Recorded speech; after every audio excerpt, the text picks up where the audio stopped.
Hello, ladies and gentlemen, and welcome back to the podcast. And today I'm going to go my review of WWE's Monday Night Raw. Starting off the night, man, we got Seth Rollins and company with Braun Breaker and Bronson Reed, as well as Paul Heyman, join Seth Rollins. They make their way out to the ring.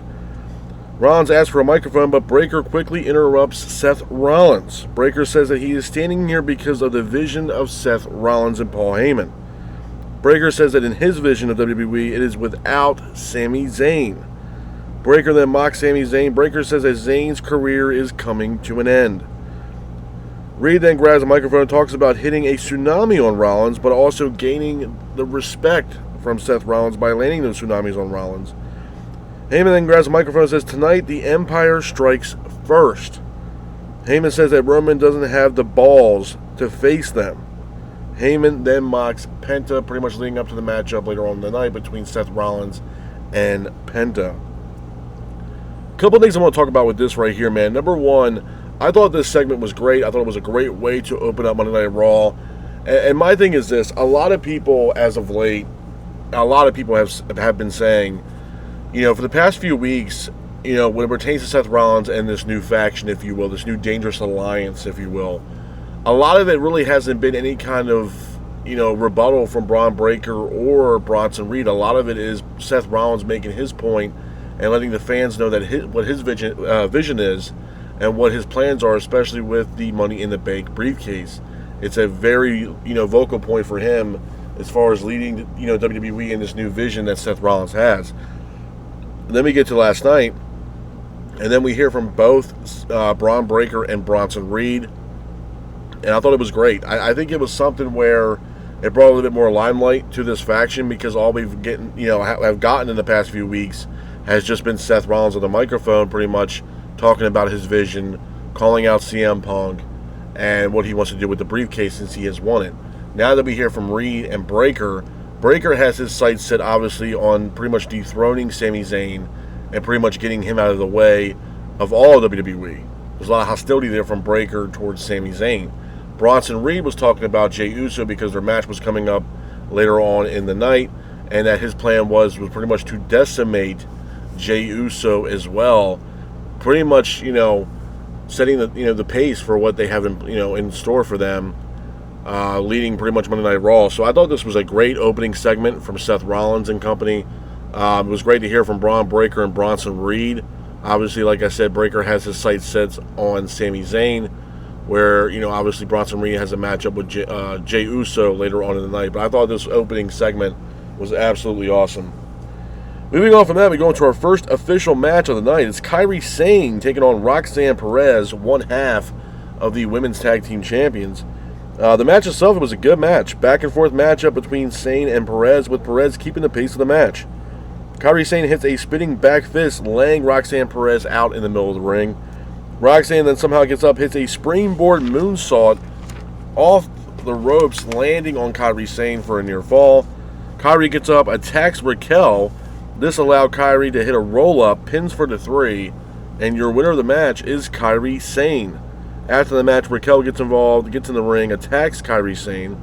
All of a sudden, Asuka's music hits. She comes out and she saves Kairi Sane, with Asuka attacking both Raquel and Roxanne Perez. So it looks like we have a little reunion here of the Kabuki Warriors here between Asuka and Kairi Sane.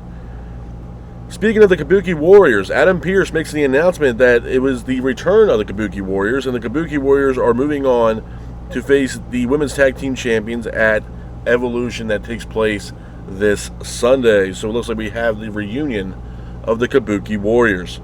Also, after that, we get a video package of Nikki Bella. Nikki Bella was talking about her incident with Liv Morgan. Liv Morgan obviously is out due to injury, but Nikki Bella announced that she will be a part of Evolution's Battle Royal, where the winner of that will face the Women's Champion in Clash in Paris. So definitely some intriguing stuff there for the Battle Royal this Sunday. Moving on from that, we go into our next match of the night. Sami Zayn taking on Braun Breaker. Zayn makes his way out to the ring, but he's quickly attacked by Karrion Kross. Kross attacks Zayn with a pipe towards the injured ribs. Adam Pearce comes out, medical staff come out, they check on Sami Zayn. Zayn says, sound for the bell. The match starts. It was a decent match, back and forth matchup between Zayn and Breakker, with Breakker pretty much keeping the pace throughout the match. Zayn's trying to do whatever he can to fight back, but Breakker hits a spear on Zayn out of midair, followed by another spear on the outside. Breakker then hits one more spear on Sami Zayn on his injured ribs, pins for the 3, and your winner of the match is Braun Breaker. Hats off to Braun Breaker for getting the win in this matchup. Moving on from that, we have a Becky Lynch segment. Becky Lynch comes out to the ring, grabs a microphone. She talks about her accolades and what she's done throughout her career. Becky also talks about evolution and says that she wants to pick her opponent just like Io Sky did, as well as Tiffany Stratton. After that, Bayley is here, as well as Lyra Valkyria. Lyra pretty much makes a beeline right towards the ring. She gets face-to-face with Becky. Bayley says that she should have been Women's Intercontinental Champion. Bayley says that she needs the Women's Intercontinental Championship for her legacy.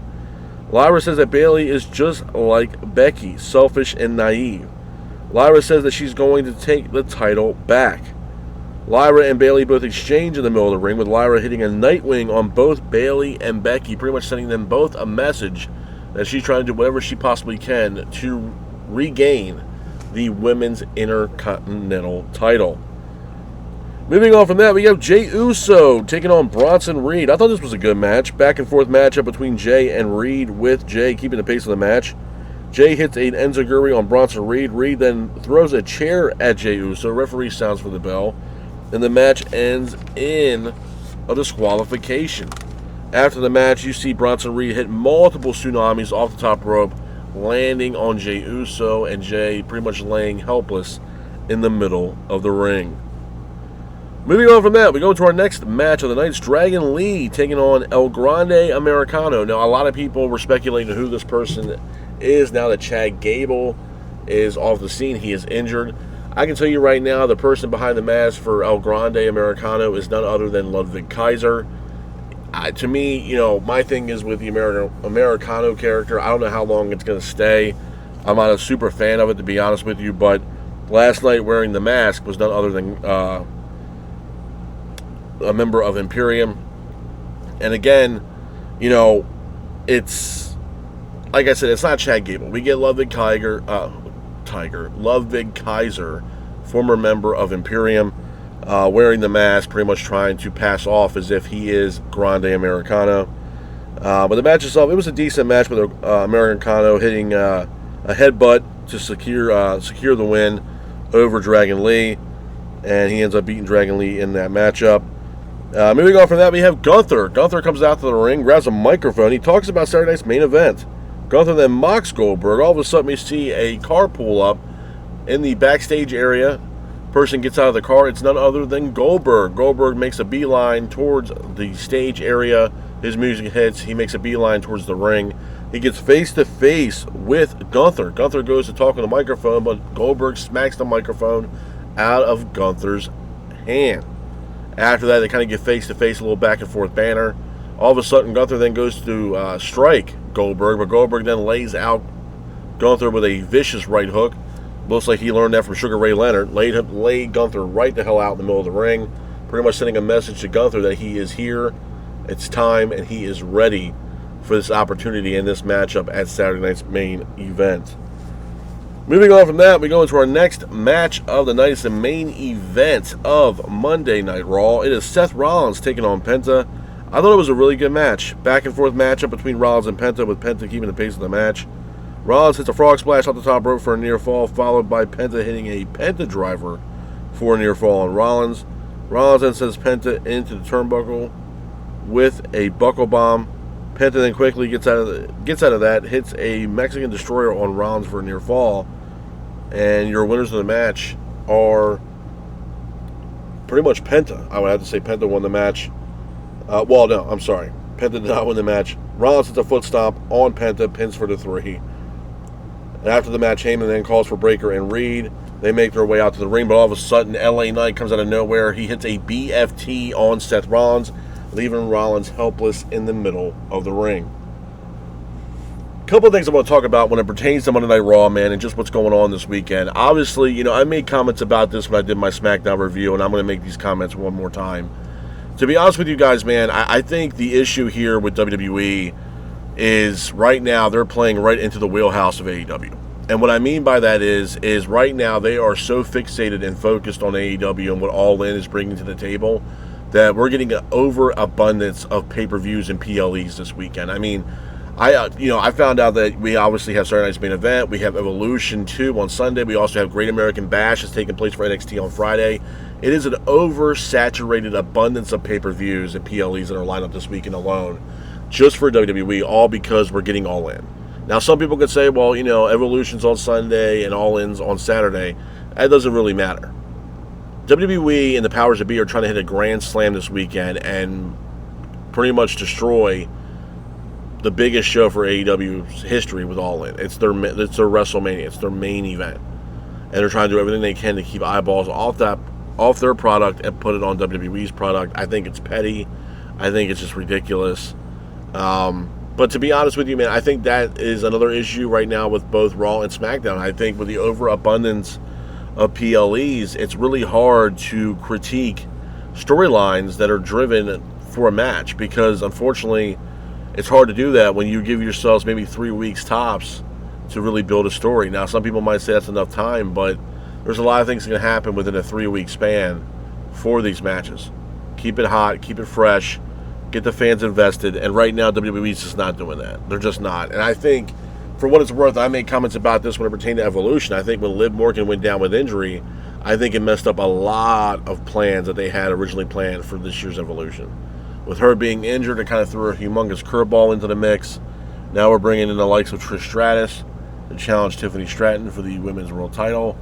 I don't know if there's going to be any more legends in the house. I know they got Casino Battle, not a Casino Battle Royal, but they have a Battle Royal at Evolution where the winner of that will move on to Clash in Paris, where they will face the Women's Champion, which, again, I'm all for that. But again, man, it's one of those things where, it's not a bad Raw. It's not a bad Raw. It's not the worst Raw. It's not the best Raw.